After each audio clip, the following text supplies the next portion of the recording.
Hello and welcome back to another video. In this video we're going to be having a look at the Warhammer Underworlds and Night Vault warbands. More specifically, we're probably going to be having a look at one of them at a time, depending on how long the video lasts, and all of that, as the kids are saying nowadays. So Warriors of Shadespire.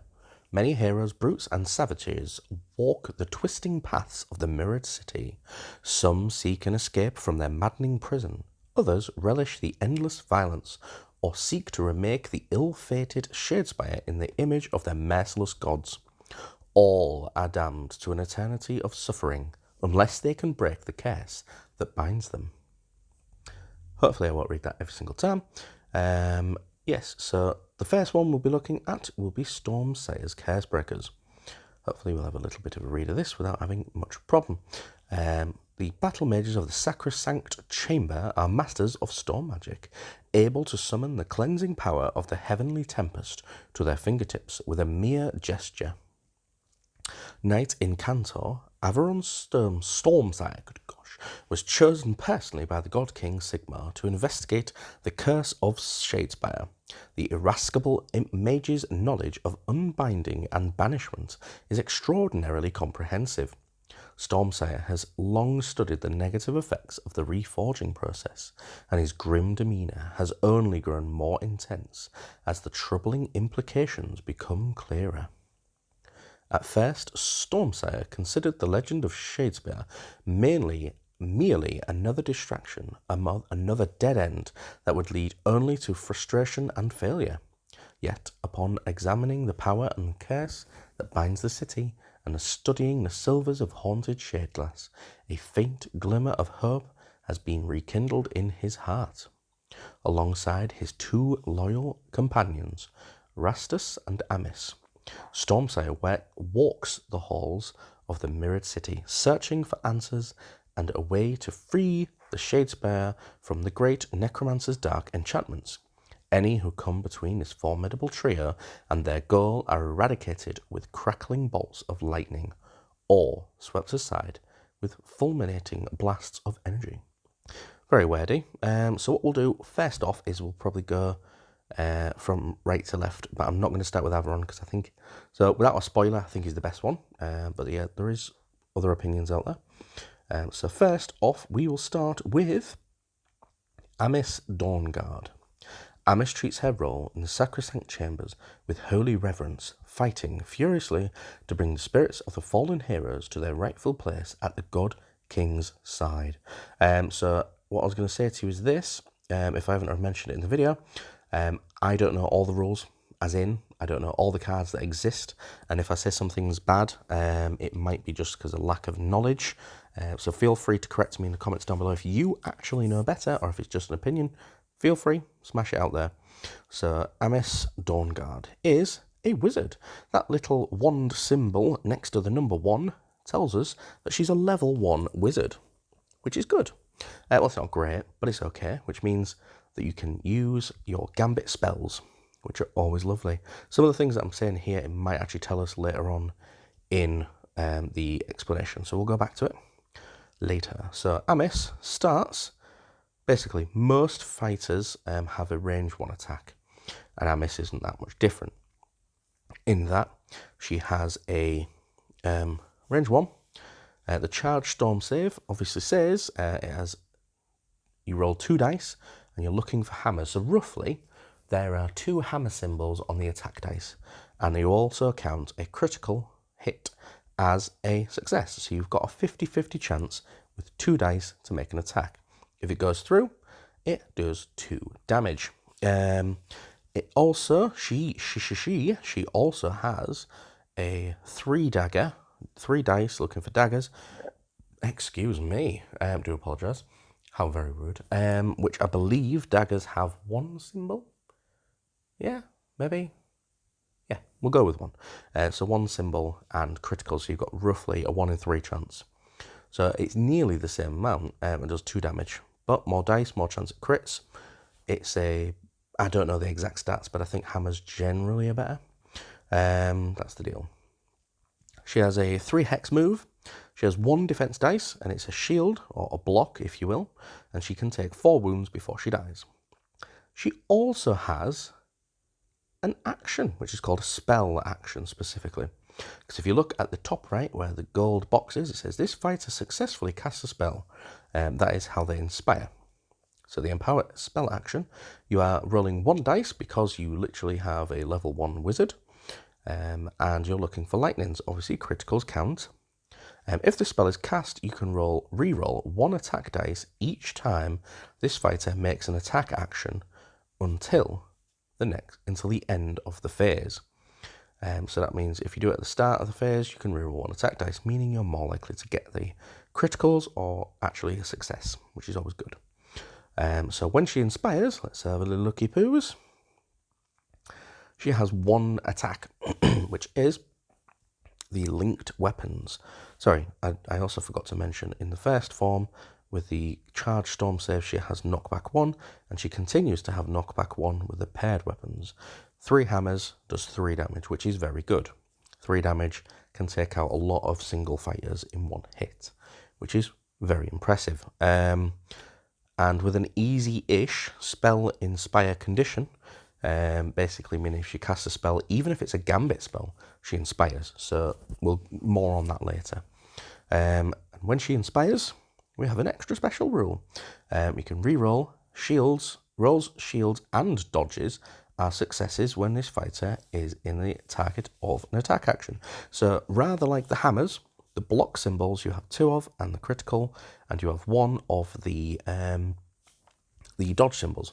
So if you're not being supported, you will have a roughly 3-up save, because the circle and the half circle are the only fails on that one, unless they have cleave and all that. So basically, it's a very good little rule, to be honest. Still, you've got 1 dice to roll that defense with, so it just makes that one extra better.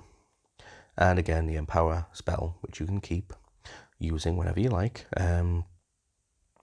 you can use that. So what we'll do is we'll move over to Rastus. We have another name in the house, but I can't say that. Rastus the Charmed. In battle, Rastus the Charmed cuts the enemies of the Order down with a merciless fervour, born of fathomless contempt. So a lot of hate. Rastus is also a level 1 wizard. He also has the Empower spell, which is a carbon copy of Amis's. He has both of them are range 1, 2 damage, 2 hammer attacks. Except the Storm Stave has 2 damage, and the Charged Tempest Blade has 1 damage, but it has cleave, which means if you're going against any shield-based or block-based warbands, that'll go straight through them like a hot knife through butter. I think that's the point, quite literally. So we've got 3 move, 1 block, and a 4 wounds. So pretty much the same as Amis, except Amis does knockback, this one does cleave. Yeah, pretty much. One does one job, one does the other. Linked weapons, again, he does, let's have a look, he's got a 1 range, there's 3 hammers this time, and you have got 2 damage, and he does cleave. So let's go double check. I'm pretty sure she did 3 damage, didn't she? I should know these off by heart, to be honest, the amount of times I've played them. Yeah, she does 3. So technically she does more damage when she's inspired than Rastus. But Rastus has cleave. So again, if you're going against shield-based enemies, you obviously want to be using Rastus. If you're going against dodge-based enemies and you want to smash them about, you can make Amis push them to hexes instead if you wish. Yeah, so pardon me. Full of wind today, I do apologise.